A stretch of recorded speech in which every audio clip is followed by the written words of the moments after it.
అత్తమ్మ టీవీలో ఇప్పుడు ఆంధ్ర స్పెషల్ రెసిపీ కాకరకాయ కారం ఎలా తయారు చేయాలో నేర్చుకుందాం.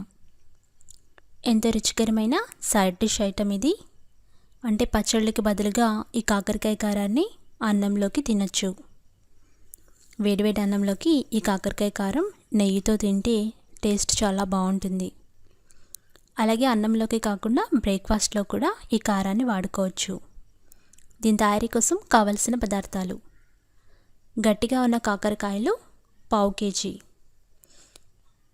ఎండు కొబ్బరి 1 కాయ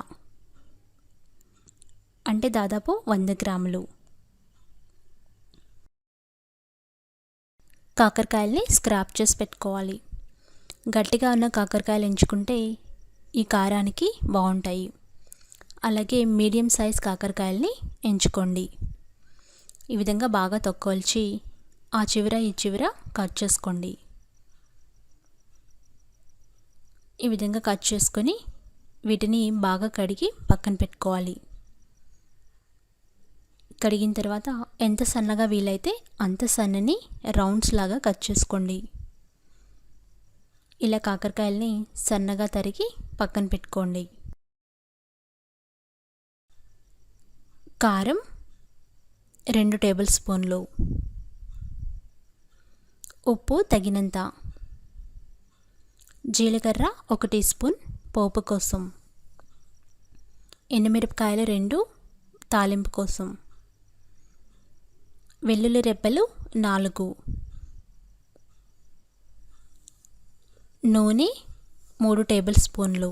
ఎండు కొబ్బరిని చిన్న చిన్నగా కట్ చేసుకొని పక్కన పెట్టుకోండి. ఇప్పుడు తయారీ విధానం నేర్చుకుందాం. ముందుగా డ్రైగా ఉన్న ఒక మిక్సీ జార్లో చిన్నగా కట్ చేసుకున్న ఎండు కొబ్బరి వేసి మెత్తని పౌడర్ లాగా ఈ విధంగా గ్రైండ్ చేసుకోవాలి.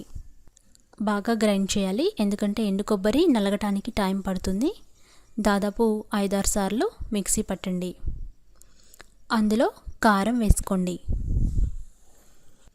పచ్చికారం అందుబాటులో ఉంటే వేసుకోవచ్చు. తగినంత ఉప్పు వేసుకోండి. కారం, ఉప్పు కొబ్బరి పొడిలో వేయండి. ఆ తర్వాత 4 వెల్లుల్లి రెబ్బల్ని వేయండి. మూత పెట్టి మరలా బాగా గ్రైండ్ చేయాలి. అంటే కారం, ఉప్పు ఈ కొబ్బరి పొడిలో ఈ విధంగా కలవాలి. చూస్తారు కదా, ఈ కలర్ వచ్చేంత వరకు 2-3 సార్లు బాగా గ్రైండ్ చేసి పక్కన పెట్టుకోండి. ఇప్పుడు స్టవ్ వెలిగించి కడాయి పెట్టి వేడి చేయండి. అందులో 3 టేబుల్ స్పూన్ల నూనె వేసి కాగబెట్టాలి. నూనె బాగా కాగాలి. నూనె కాగిన తర్వాత తరిగి పెట్టుకున్న కాకరకాయ ముక్కలు వేసి బాగా ఫ్రై చేసుకోవాలి. మీడియం ఫ్లేమ్లో పెట్టుకొని అన్ని వైపులా తిప్పుకుంటూ ఫ్రై చేయాలి.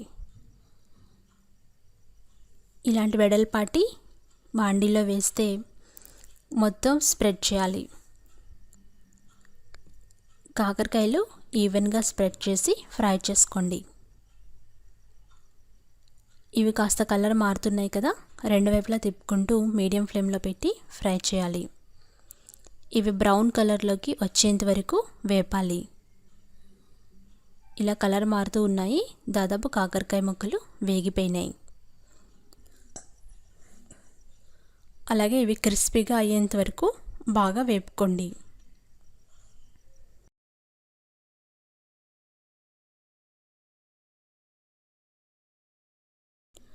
క్రిస్పీగా వేగిన కాకరకాయ ముక్కల్ని ఒక బౌల్లో తీసుకొని పక్కన పెట్టుకోండి. ఇప్పుడు ఎక్స్ట్రా ఉన్న నూనెని వేరే గిన్నెలో తీసి 1 టీ స్పూన్ నూనె మాత్రమే కడాయిలో ఉంచండి. ఆ నూనెలో జీలకర్ర, ఎండుమిర్చి, వెల్లుల్లిపాయలు వేసి వేపాలి. అంటే పోపు కోసం ఇవి వేసి బాగా 2 నిమిషాల పాటు వేపండి. ఎక్కువ నూనె ఉంచకూడదు. నూనె 1 టీ స్పూన్ మాత్రమే ఉంచి గ్రైండ్ చేసి పెట్టుకున్న కొబ్బరి పొడిని ఇందులో వేయండి. కొబ్బరి పొడి మొత్తం వేసి లో ఫ్లేమ్లో 3 నిమిషాల పాటు తిప్పుకుంటూ వేపుకోవాలి. ఇది ఎండు కొబ్బరి కాబట్టి మంచి స్మెల్ వస్తూ బాగుంటుంది. అలాగే నూనె ఎక్కువ ఉంచకూడదు. నూనె ఎక్కువగా ఉంటే డ్రైగా రాదు. ఆ తర్వాత వేపుకున్న కాకరకాయ ముక్కలు వేయండి. కాకరకాయ ముక్కలు కూడా వేసి బాగా కలుపుతూ 2 నిమిషాల పాటు లో ఫ్లేమ్లో వేపాలి. ఈ కొబ్బరి పొడి కాకరకాయ ముక్కలకి బాగా పడుతుంది. లో ఫ్లేమ్లో తిప్పుకుంటూ బాగా వేపండి. కావాలనుకుంటే కొద్దిగా ఉప్పు వేసుకోవచ్చు. ఉప్పు సరి చూసుకొని వేసుకొని బాగా కలిపి 2 నిమిషాలు వేపాలి. ఇలా వేగిన తర్వాత స్టవ్ ఆఫ్ చేసి కాకరకాయ కారాన్ని సర్వింగ్ బౌల్లో తీసుకొని సర్వ్ చేసుకోండి. ఎంతో రుచికరమైన సైడ్ డిష్ ఐటమ్ ఇది. అలాగే కాకరకాయలు ఎంతో హెల్తీ. అప్పుడప్పుడు ఇలాంటి డిఫరెంట్ వెరైటీ చేసుకొని సర్వ్ చేయొచ్చు. రుచికరమైన కాకరకాయ కారం రెడీ అయిపోయింది. ఎంత రుచిగా ఉండే ఈ కాకరకాయ కారం అన్నంతో అలాగే బ్రేక్ఫాస్ట్లోకి సర్వ్ చేసుకోవచ్చు. ఒక డబ్బాలో పెట్టుకొని 1 నెల రోజుల పాటు నిల్వ ఉంచుకోవచ్చు. రుచికరమైన ఈ కాకరకాయ కారం మీరు కూడా ట్రై చేసి ఫీడ్బ్యాక్ పంపించండి. రెసిపీ టెక్స్ట్ కోసం attammatv.com చూడగలరు. మరికొన్ని రెసిపీస్కి అత్తమ్మ టీవీ సబ్స్క్రైబ్ కాగలరు. ధన్యవాదములు. దీని తయారీలో కొన్ని టిప్స్ చూద్దాం. కాకరకాయల్ని క్రిస్పీగా అయ్యేంత వరకు వేపుకోవాలి. అలాగే ఎండు కొబ్బరిని బాగా గ్రైండ్ చేయాలి. మెత్తని పౌడర్ వచ్చేంత వరకు బాగా గ్రైండ్ చేయాలి. అలాగే ఈ కారంలో మామూలు కారం కంటే పచ్చి కారం వాడితే మరింత రుచిగా ఉంటుంది. ఈ టిప్స్ పాటించి రుచికరమైన కాకరకాయ కారాన్ని తయారు చేసుకోండి. ధన్యవాదములు.